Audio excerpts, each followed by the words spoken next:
Hey everyone, in this video I'll show you how to BHop as Spider-Man in Marvel Rivals. In order to do so, here we are in Marvel Rivals as Spider-Man, and the first thing that we're looking for is to turn off automatic swinging. So to do that, you're going to go into your settings, and you want to select either keyboard or controller depending on what you're using. In this case, I'm using a controller. So we're going to go to controller, then we're going to select combat in the sub menu.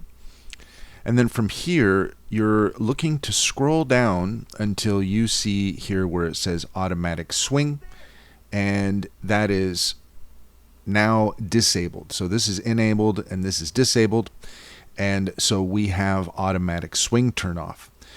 So the next thing that you're going to want to do is, if we just take a look here at what happens when we press left bumper.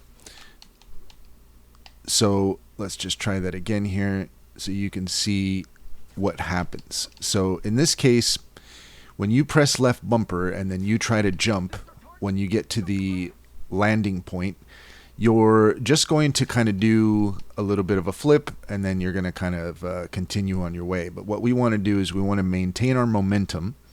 So what you're doing is you're going to press left bumper, and then you're going to use your web shooters with left trigger, and you're going to press A at the same time or just slightly after you press left trigger. So if we land it, then let's see if we can get that going. So let's give it a try here. There you go. So if you press left bumper, left trigger, and jump at the same time, left trigger and jump at the same time just after you've pressed left bumper, then you should get that bunny hop in, and that will help you to carry your momentum. And that's all there is to it. If you found this video helpful, please leave a comment and like and subscribe for more helpful tips.